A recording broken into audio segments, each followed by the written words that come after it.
Tonight on Access TV, it's Gotham Comedy Live. Get ready to laugh. It's the best of Season 2, Return of the Zings. With your host, Ryan Stout. Gotham Comedy Live's The Best of Season 2 is all happening right now. Ladies and gentlemen, Ryan Stout. Hello and welcome to the Best of Gotham Comedy Live. If you love stand-up comedy, then this will be the greatest day of your entire life. We've got some of the funniest stand-up comedians in the country here for your personal entertainment. People consider traveling to be one of the most meaningful experiences a person can have. Probably because it's a complete pain in the ass. And adversity strengthens character, so therefore, travel strengthens character. Maybe. Let's see what these comedians have to say about it. I do a lot of traveling, man, doing comedy. That's one of the best part about the job, is traveling. And when I can't travel, I'll sit at home, watch the Travel Channel, Discovery Channel. I saw this show on Africa about a week ago. I almost didn't watch it, but I was like, you know what? I'm black. I don't know shit about Africa. Let me watch this show. And after I finished watching that show, I was like, ugh, Africa. Thank God for the slave trade, because Africa fucking sucks. Slavery needed to happen. Matter of fact, I want to personally thank white people and your ancestors. Because if it wasn't for you, I wouldn't be here right now advancing my career. I'd fucking be in Africa, mad, hot, and hungry. Eating grain they drop out of the sky. Fucking termite eggs. I just went to Red Lobster 2 days ago. And I had that new seafood linguine. You can't get that shit in Mozambique. I don't fucking live in Africa. I don't live in Africa. It's hot. It's war-torn. They have hippopotamuses and shit. You laugh, but hippos are dangerous animals. They kill more human beings than any animal on the planet, and Africa's infested with them. People think hippos are soft because of all the cartoons and the Hungry Hungry Hippo game, but they are vicious animals. Now, I'm not saying slavery was good. It was fucked up. But like they say, no pain, no gain, right, brother? Just got back from Australia. It was amazing. I held a koala over there. It was really exciting. I went to this koala sanctuary, and it's a very famous koala sanctuary. On the wall, they have all these celebrities holding the koala. They got a picture of the Pope holding the koala, and right beside the picture of the Pope, there's a picture of Chris Brown holding the koala. Kind of thought it was an odd placement choice beside the Pope. And I hold the koala, then I hand it back to the zookeeper. The zookeeper looks at me and says, "You know, mate, the koala is the #1 carrier of chlamydia." It's like, you could have told me that before I fucked it. I travel a lot as well. I was overseas doing some shows. I was connecting in the Tokyo airport. There was a guy from Japan trying to make conversation. He says, "Where are you from?" I said, "I am from the U.S. I'm not making this up." His response was this: "Hey, that's where Bon Jovi's from." We have so much more to offer. But that's what he came to bat with first, Bon Jovi. Then it occurred to me that's what Americans like myself must sound like to people from other countries, and we're just trying to make conversation. We say the first thing about that country that we can remember. Where are you from? France? Hey, Eiffel Tower. Where are you from? China? You got a wall, don't you? Where are you from? Canada?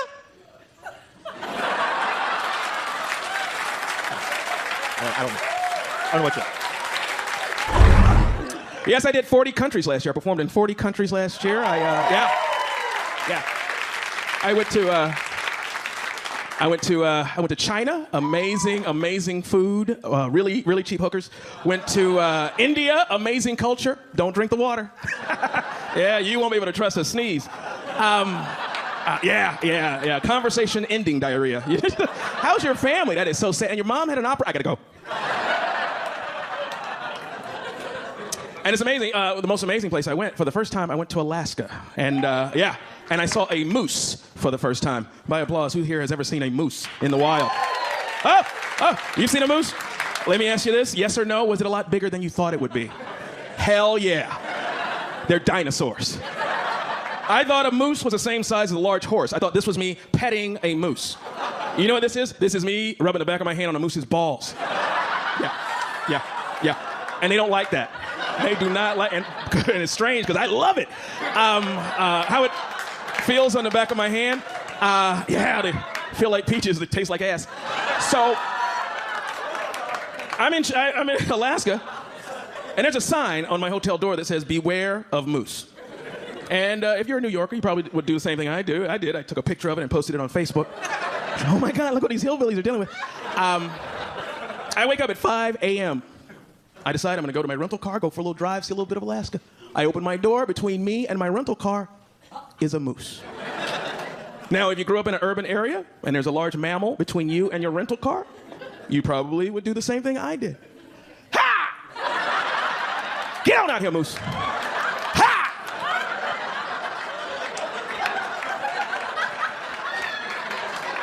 If you'd read the sign on my hotel door, you would have learned the first 3 things you're not supposed to do. Make direct eye contact, make any wild body movements, or any loud noises.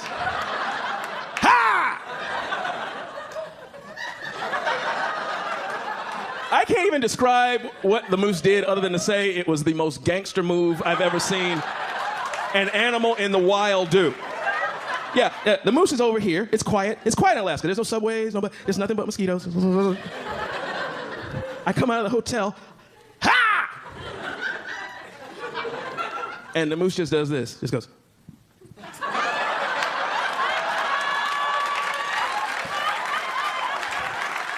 No emotion at all. That was the scary thing. It was like, I'm gonna kill you, here it comes. I don't want to, that's just what I do. You should have read the sign. Why are you crying? Why are you crying? Why are you crying?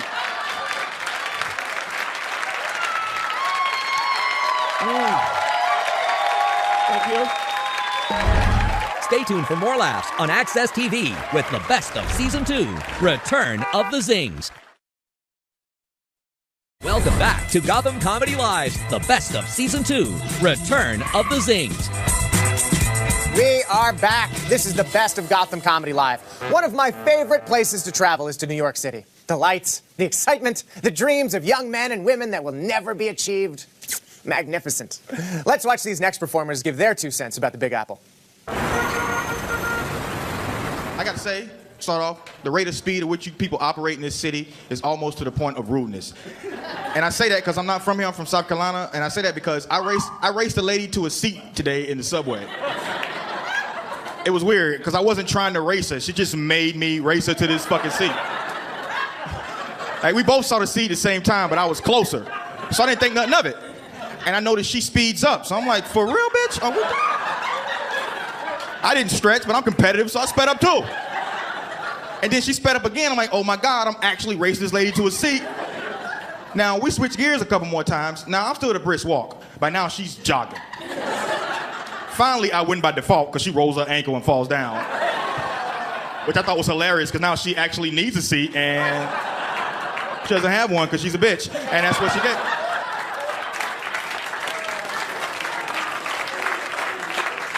You know what's funny about that story? 10 years ago when I first moved to New York from South Carolina, that happened in front of me, I'd have picked that lady up and held her in my arms like a superhero. Are you okay? You felt kind of hard. But I've been in New York too long, man. I just sat in that seat and pulled my cell phone out, opening my calculator app for no reason at all.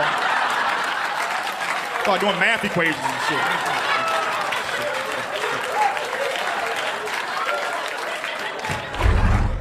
My friends come and visit me up here and they're like, how can you live up here? It's so hateful.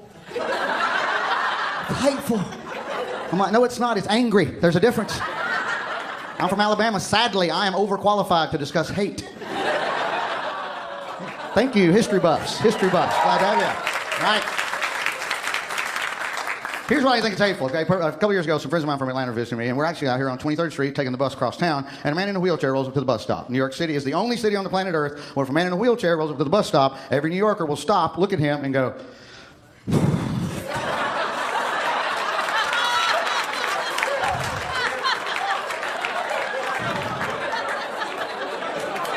really? Exactly. Seriously? Seriously. Because we all know as New Yorkers, man in a wheelchair is going to get on the bus. We're all going to have to wait for 78 minutes for the bus to turn into a transformer to accommodate his ass. Right. We don't have time. We don't have time for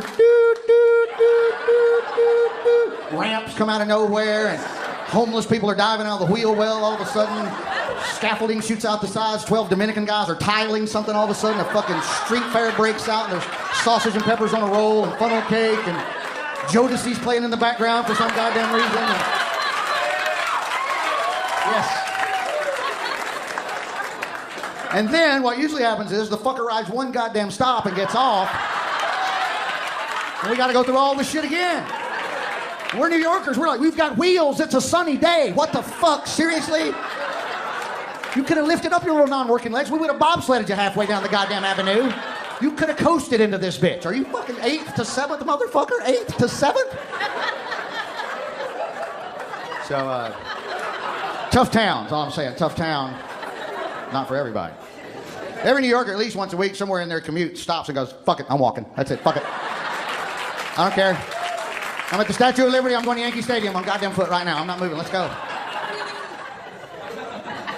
And my favorite thing about walking, if you're out there, even if you live here, if you're just visiting, if you're out here on these sidewalks, you will not be ever more than 15, 20 minutes on your little journey every day. You're going to stop, you're going to go, okay, what the fuck just dripped on my head? Okay, all right. A, do not stop and look up. That's the hardest part to do, because human nature is what drip, woo, that's what we do, you look up. But no, if that shit gets in your eye, you might as well go home, take a screwdriver, and just gouge the other eye out. Just gouge them both out. Might as well move to Mumbai and start singing under a bridge, because you're not going to be seeing shit out of either eye. You have to lie to yourselves. Do what the true New Yorkers do. The drip hits our head, and we immediately go, air conditioner, just walk a little faster. That's it. Doesn't matter if it's February and you're in the middle of the goddamn street. The answer is always drip, air conditioner, just fucking pick it up. You get home later, that patch of hair is not burned off your head, everything's gonna be all right. Okay, just go ahead and get something off the halal food cart. Just be a thrill seeker. Do whatever you need to do, but get in there and spin that wheel of barbecued scrat or whatever the fuck they're serving, so. What's up, New York City? Are we gonna party tonight or what? Oh my God, great to be here. It's amazing. What a crowd, what a crowd. Great to be here in New York City. I love New York City, man. You know, I started my show in New York City on MTV. Yeah, I did about 12 years ago. I was doing a public access TV show in Canada. Got picked up by MTV. They moved me here to New York City. Yeah. Now I have a YouTube channel, so my career's going pretty well. No, it's great. We're here. We're doing a show on Mark Cuban's network, right? Last time I was here in New York, I was working for a billionaire. I was working for Donald Trump on the Celebrity Apprentice. Yeah, I got fired. Got fired in the 3rd episode. Donald Trump was mad at me. He screamed at me. He screamed at me when he fired me. Didn't scream at the other celebrities. Didn't scream at Brian McKnight, whoever the fuck that is, right? They put you in a room. They make you make cupcakes for 16 hours. You got Clint Black screaming in your ear all day. I don't want to say anything bad about Clint Black, but that guy's a fucking asshole, man. Donald Trump, he was like, you're fired! His hair went like that and that. Could see all the wires and buttons underneath. He was mad at me because I went out drinking with Dennis Rodman. On the night I was the project manager. That's a no-no. What are you supposed to do? You're in New York City, a 7-foot-tall cross-dressing basketball champion asks you out on a date, you say yes.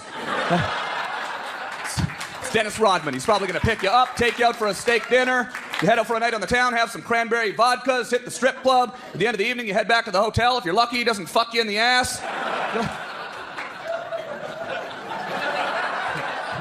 I did not get lucky.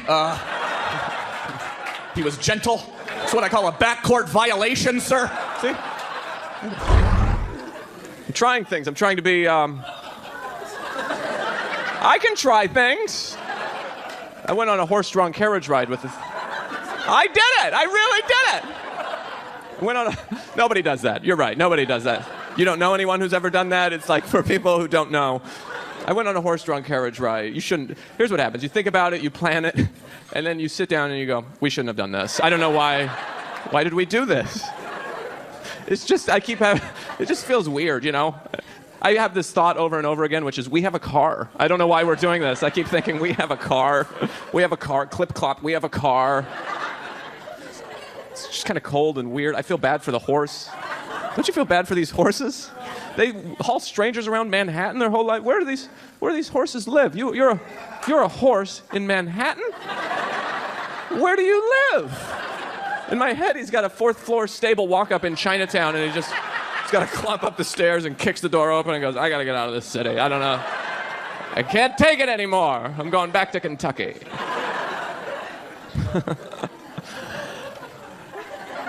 Why do we think this notion of the past is so romantic? We do that, though, right? But like 100 years from now, we're going to be going, hey, sweetie, you want to take a Ford Focus around the park? Should we do that? Isn't that, it's exactly what we're doing. If someone from 1800 came to our time and saw that, they'd be going, why are you doing that? We've been trying to get rid of those for a long time. They stink and die. The main reason I love New York, though, especially when the weather's warm, the beautiful women. There are some beautiful women in this city. My God. Look at you. Oh, I got it. Man, I wish I brought a taser. I say, some guys bring flowers. I need a guarantee. Get in the car. So, no, I'm not joking. Stop it right now. My eyes are up here. Jesus Christ. Oh my God. You keep looking at me like that, you're gonna leave here with a limp and a black baby. All I want to say to you, sir, is she is really out of your league. And that's a good thing. No guy wants a girl in their league, let's be honest. That's only something women say. You guys make a cute couple. Yay! Men, that's not a compliment to a guy. Guys are like, what? You want to compliment a guy? You go, how the hell did you get that? Which I'm sure you've heard 1,000 times. Which doesn't, I'm not saying you're ugly, but she's beautiful and you own a mirror. So, Stay tuned for more laughs on Access TV with the best of Season 2, Return of the Zings. Welcome back to Gotham Comedy Live's The Best of Season 2, Return of the Zings. We're back. One of the great things about filming at Gotham Comedy Club in New York is the diversity of the people in the city. They have everything from good races to horrible races. Which are which? That's for you to decide. Next up, these comedians discuss stereotypes in the U.S. I'm worried about the president, okay? Everybody's upset with Washington. A lot of people are upset with the president. The left is upset because they feel like he hasn't been liberal enough. The right is upset with him because they feel like he is being too liberal. I am upset with the president. You want to know why? Because twice now, I voted for a black president. You hear me? A black president. And he has been acting very beige. I want a black president. I'm talking about Mike Tyson black. Suge Knight black. I want a president that is so black, when I see him cross the street, I lock my fucking doors. I'm nervous. That's how you get shit done. Fear and intimidation. Fuck trying to get along. These Republicans don't like you. They ain't trying to help you. They are cock blocking each and everything you are trying to accomplish. It is time to get gorilla on their ass. I want a black president. I'm talking about Sam Jackson, Pulp Fiction black. I want a president that don't take no shit. I want a president that is so black. When he walks on the floor of the United Nations, foreign dignitaries look at him and go, not this motherfucker. Sign the treaty, give him what he wants. This is what we need. This is what we need. I want a president that is so black. I'm talking about Wesley Snipes before he fucked up his taxes black. I voted for Blade. I want a superhero in the White House. He should be wearing tights and a cape, flying around the Capitol, making shit happen. That is what we want. I think we're gonna be all right.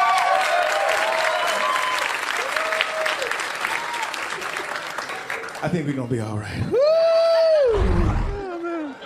I really can't make fun of white girls too much. My girlfriend is white. She is. She's white. She's white. Funny thing I learned though, hard being racist when you have a white girlfriend. Okay. Can't just come home complaining about white people. Them days are over. Them days are over. But what I started to do is, y'all, I'll take the white person I want to complain about and I'll just replace him with a homeless guy. Dude, works like a charm. I'm just like, yeah, I was just at Park Slope at Starbucks. This fucking homeless guy runs right into me with a stroller. No sorry, no excuse me. I'm like, well, fuck it, the world doesn't revolve around you and your precious little beer bottles, okay? You entitled homeless bitch, you know?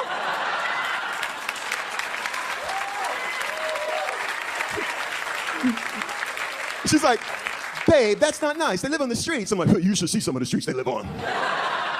You ought to see some of the fucking streets they live on. But I think she caught on to my trick, y'all. I think she has, because the other day, she went to the movies with her friends, and when I asked her how it was, she goes, these homeless people were talking the entire movie.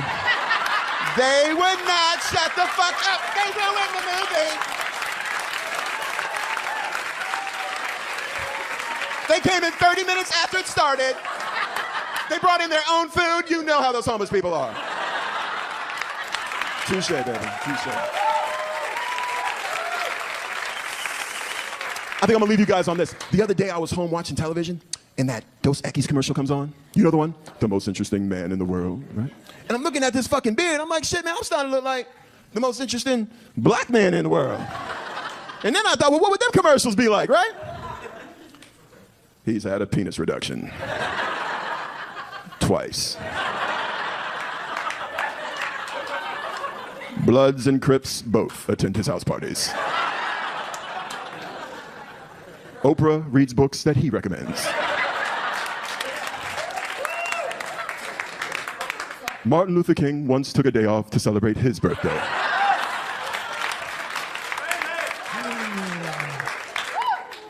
Fat white women chase him. He's the most interesting black man in the world.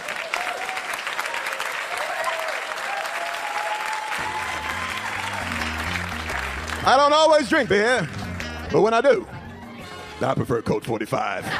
So I look like this because I'm mixed. I'm half Japanese, half white. And, oh, thank you. Well, of course you like that. We know that already. Yeah, right? But I grew up on the East Coast. I grew up in Virginia, right outside D.C., right? And, oh, is that the same person? You didn't like Virginia too much, though. You're like, no, I'm sorry. I didn't grow up with that many Asians, right? But then I moved out to California. There's a lot more Asians, right? So I want to get more in touch with my Japanese side. So I went to Japan a couple months ago, and it was cool. I really learned some stuff about Japan. I figured out why they're so smart. You know why they invent all this technology? You know why they invent all this stuff? It's because they're really good listeners. You ever see Japanese people, no matter what the conversation, they're real dialed in. They're like, oh,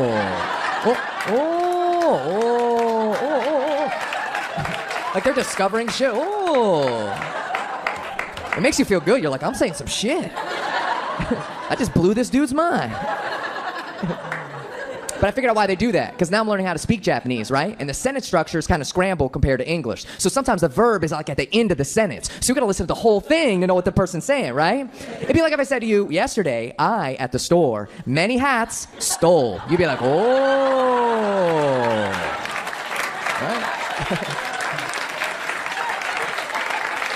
Right? Because I could have said bought, sold, tried on, whatever. You don't know. It's like a little mystery in Japanese. Drama at the end of every sentence. So then I'm watching TV, right? And they have all these crazy Japanese programs. And then they had an English show. And it was like a teaching program if you wanted to learn how to speak English. So they had a Japanese girl that was from America. So, you know, her accent was really good. Then they had a white dude fluent in Japanese. And it really tripped me out. Because apparently, like, there's no gay accent in Japanese, right? Like, I'm not trying to be disrespectful. It's just like this dude was obviously gay when he spoke English. But then he spoke Japanese like a samurai. It's the craziest shit I ever heard. Like he came out all fabulous and he was like, hey girls, we're gonna learn a new phrase today. Today's phrase is, where is the train station? In Japanese, Shinjuku eki wa doko desu ka? And I was like, what the hell? I was like, where'd the gay go? Yo, you ever realize there's just something about an Asian dude with a bandana on that it's just go time? It's go time. Like if one of these Asian dudes over here, right here, if one of these dudes puts on a bandana right now, they go from Harold and Kumar to Ninja Assassin like that. It's go time, dude. It's like a black guy in a do-rag, or he laughed, it's fine, or like a Jewish guy in a suit. Like somebody's going down when that comes out. The only thing scarier than an Asian in a bandana is an Arab in a vest. And if you're not laughing at that, you can kiss my ass. Look, you know damn well, I don't know if this dude's Arab, I don't know if he's Latino, but I guarantee you, if my man ran in here right now with a vest on, and this bitch would be empty. Empty. You think the black people are gonna stick around? Bro, you stick around? Hell yeah. You hear, pew, be freaking gone, because y'all have the best danger instincts on the planet. On the planet. And that's why I think that track meets are so unfair. They start that joint with a gunshot? What? You ain't catching no black dude that just heard a gunshot. Shot head right now. Bang. Oh, the white people start investigating. The Asians are like, must be New Year. The race is over. Dude is 6 blocks away with an alibi. This is a nice mixed crowd in here. Anybody here racist by round of applause? Couple people. Racism hit heavy this year, didn't it? Goddamn Paula Deen shit. White people, how you feel about Paula Deen? All right, you feel good about what she said? You cool with it? Black people, how'd you feel when you found out Paula Deen was calling us against? Man, nobody gives a fuck. It is 2013. You talking about an old white bitch from Georgia. They say, yeah, that's what they say. She apologized. I accept the apology. Now get your ass back in that kitchen and make it into some biscuits. You feel me?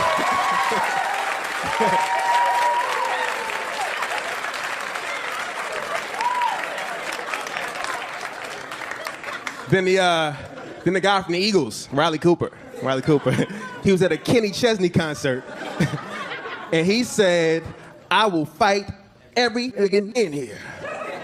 Bro, you are at a Kenny Chesney concert. There ain't no nigga on there.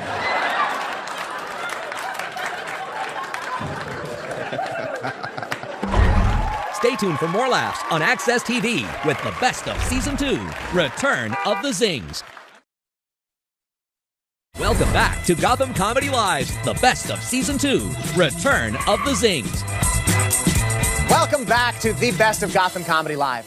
You know, we live in a judgmental society, and because of this, most people care a lot about their self-image. Or they're from Montana. Let's check out these comedians' takes on self-image. My lips are huge, aren't they? See the way you laugh so hard? You've been staring at them since I got up here. When I was 8, my lips were the same size as they are now. I could whisper in my own ear. My father would take me fishing, stick my face in the water, and say, "Okay, call your friends." Huge lips, no ass. How does God do that? That's a passive-aggressive God. I believe in God, but I think he's passive-aggressive. You don't think I'm right? A lot of design flaws in the animal kingdom. Look at the animals out there. God messed with some of those animals, like the platypus. It was Friday at 5. God wanted to get a beer. He's like, "What do we got left for spare parts in the warehouse?" "What's that, a duck's bill?" "Put it on a beaver's ass and get it out of here." Look what he did to the kangaroo. Cute face, powerful legs, massive tail, an animal with a pocket. A pocket. What does God do? Makes his arms too short to reach it. I'm going bald. Let's get that out of the way. Thank you, sir. I used to worry about that. Not anymore. Who cares? It's a weird pattern on my head. We can all agree on that. Most of this is going to fall out. But if you look real close, you'll see this going on. This little patch is going to hang on right there. That sucks. It's going to be an episode of Lost on my head in 3 years. Just an island surrounded by nothing. I'm going to grow it out like a reverse ponytail right there, right in front of my face, that long, and braid it. That's my game plan. People are going to leave my shows going, "You know who was funny? That bald unicorn. That guy was magically delicious, that guy." So I'm wearing my favorite pants. I like skinny jeans. Oh, thank you. I like them, yeah, because you have to make a choice, you know, between camel toe or muffin top. Camel toe or muffin top. I usually just settle for somewhere in between, you know? Just gross everyone out. You know what I'm talking about. He's like, "She picked camel toe." Whatever. I can't give a shit, right? I'm excited. I'm feeling good. I'm wearing my lucky training bra. It's good. Double A's, baby. Double A's. I like having double A's because I was a really bad student. These are the only A's I've ever had. Straight A's. Valedictorian titties right here. My mom has a bumper sticker. My daughter's an idiot, but her tits made the honor roll. There's some summa cum laude, dotted, pina colada titties right here. You know what it is? I realize I'm not sexy. I'm accessible. to bald guys named Bill with glaucoma. Because he knows he's not getting with Jennifer Aniston, but he has a shot at me. I mean, not an accurate shot, glaucoma, but a shot. Some women, though, are too sexy. Like, they're trying to be so sexy they don't even look like women anymore. They just look like aliens from another planet. They're like from planet Booby, Hair Extension, Puffy Lip, you know? And like they've been sent to Earth to punish us for facial mobility. And they hoard all the men with jobs. And they're always on their way to Pinkberry. Do you know what I'm talking about? And then I show up, you know, looking like Punky Brewster on crystal meth. And they make me say bad things about them to myself. I'm like, she can't read. Well, she doesn't listen to NPR. I listen to NPR, all right? She doesn't know that guy's name is Tavis, Smiley, not Travis, all right? It's Tavis. You didn't know that, Puffy Lip, all right? I did, because I'm a hoarder, too, okay? a hoarder of knowledge. Yeah. Important things, meaningful things, like Shaka Khan's real name, Yvette Marie Stevens. What? That's called a nerd riff right there. That's a nerd riff, because everybody knows the only way to fight an alien is with a nerd. So, yeah, so you see some puffy lip tit coming at you, you just nerd riff her. You'd be like, stop, tit! Did you know the Caesar salad had nothing to do with Caesar? It was invented in Tijuana in the 1920s. Nerd riff.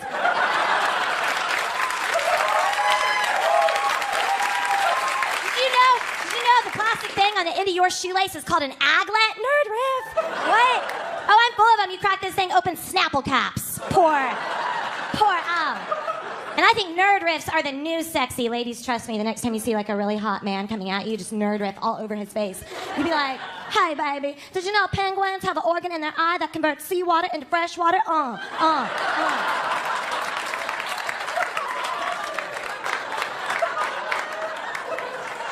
I am single.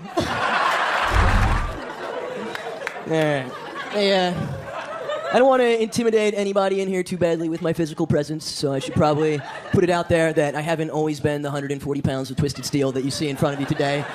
I was a late bloomer. I'm 35 now, is what I look like. When I was in high school, I was the smallest person in my high school.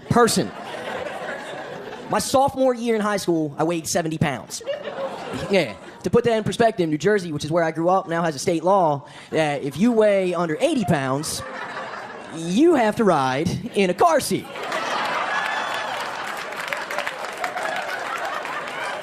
So, I could have been on my first date facing backwards. Yeah, anywhere back here would be cool, ma. Feet dangling, fuck. Well, you know what? As I get a little bit older, I'm just trying to accept some things that I can't change. And one of the things I think I need to accept is that I may never have a grown-up size foot. I don't think that's in the cards for me. Yeah, that's a size 7 right there. Yeah, men's shoes start at 8, kids' shoes stop at 6. Boom. That's a 7. And I know what you're thinking, and it's not necessarily true, okay? All you need to know is that it looks great on me. On me, it's awesome. If you put it on LeBron, it'd be like, oh, boo, boo, boo, I got your nose. But on me, it's nice. It's a white medium. But it's an Asian Magnum, which I feel good about. Stay tuned for more laughs on Access TV with the best of Season 2, Return of the Zings. Welcome back to Gotham Comedy Live's The Best of Season 2, Return of the Zings. We're back with the best of Gotham Comedy Live. Unfortunately, we're nearing the end of the show, but we have one more segment for you before we finish. For people who aren't me, money can be an issue. And here's what they had to say about the effects of the struggling U.S. economy. I got into an argument. You know what they're doing now in this country? You know, little tricky shit they do now. They're charging us for sauce when we get the nuggets from the fast food spot. Yeah, this is our America now. This is what Obama did to me. I voted for him, and now he's charging for sauces. And it's not the fact that you're charging me 25 cents for a sauce. You want to be an ass, fine, be an ass. But the dude was like, well, you know, I just can't give you the sauce. I'm like, why not? Nobody's looking. Just slide it across the counter. I can't, brother. Okay, it's not up to me, brother. If it was up to me, I would give you a sauce. Bitch, it is up to you. It's on your side of the counter. You're in charge of the sauce. Yeah, but y'all worried about gas prices. That's what y'all want to talk about. $4 a gallon gas going up to $5 a gallon. I could give a damn. The sauce is a quarter. That's what we need to be talking about. Talk about what's real, man. That's all they do. Nickel and dime on some stuff that we don't think twice about. That's how the companies get the money. Open your eyes, New York. You worried about $4 gas. A small soda at the movies is $10.50. Did you know that? Huh? Did you know that? Did you ever mess up and get thirsty at the movies and have to go see a loan officer just to quench your thirst for $10? A 20-ounce Pepsi so it'd be cheaper to drink a gallon of gas. You'd be better off.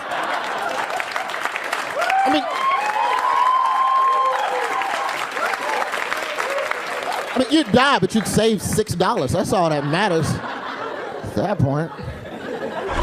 I feel like we're moving the wrong direction as No, really, as people, you know, I've been on the road, but I shut my TV off for 6 months, and I just turned it back on. I realized there must be 15 shows about people's jobs. You know, there's Ice Road Trucker and Axeman and Dirty Job, Dangerous Job.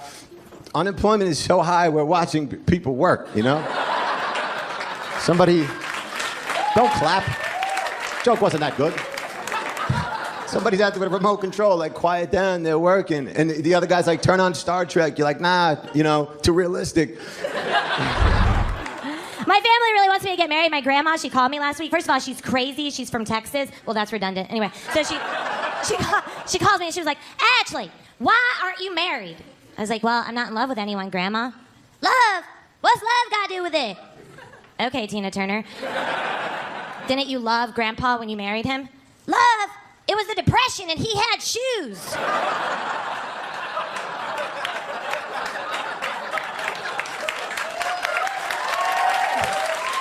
She has a point.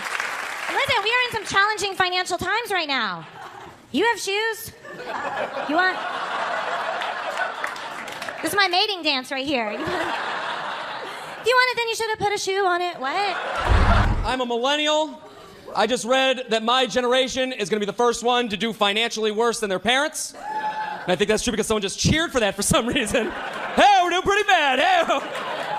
I was thinking about it. I was like, I'm a man. I'm going to do better than my parents did. And then I remembered that I am 28 years old and my parents still pay my cell phone bill. Still in the family plan. Anybody else a child like me? Yeah, everybody? You guys probably agree with me. I don't see myself ever getting off of that family plan. I can't even fathom a future where I'm not on this thing. I will be 50 years old. My phone will break. I'll be like, Mom, what the hell? I yell upwards and left because that's how my parents' basement's built. Want to get used to that when I'm 50 and living there. It's been bad for a long time, though, right? Remember the U.S. lost its AAA credit rating? Remember that story? We can all agree on one thing about the U.S. losing its AAA credit rating. We don't know what the hell that means. I had one friend ask me if he was going to lose his roadside assistance. I don't think we know what that means. Let's see if I can get everybody on the same page here. Anybody else here, other than me, have less money than when they were 11?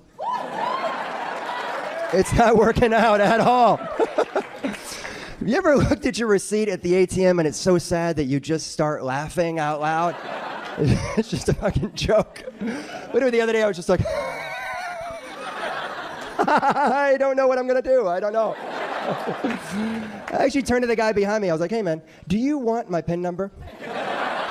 It doesn't make any difference either way. You can't even get that out. There's no point. Can't happen. Good. So anybody, round of applause, anybody in therapy right now? Anybody, Yeah, a few people. Handful. Anybody here need therapy, you just cannot afford it at all? I'm crazy and I'm fucking broke, yeah!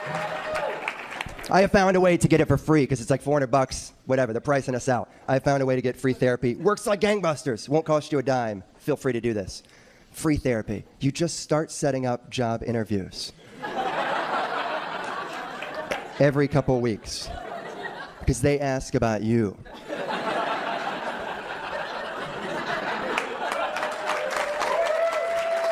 It's true. Guys, you won't get the job. But you will get that shit off your chest. And then I went in and gave my resume. They're like, so Nick, tell me about yourself. I'm like, oh, I'm so fucked up, man. Thank you for asking. Like, what are you going to bring to our team? I'm like, certainly not confidence, that's for sure. Went out the window a long time ago. I was walking down the street with a friend of mine who happened to be out of work, and we saw one of these carriage rides, and I said to him, I feel sorry for the horse. Do you know what he came back with? I bet he's happy to just have a job. That's the point you're at in your life? You're jealous of the animals who are working? He's got an attitude like these horses are coming over here and stealing all our jobs. Stay tuned for more laughs on Access TV with the best of Season 2, Return of the Zings. Welcome back to Gotham Comedy Live's The Best of Season 2, Return of the Zings.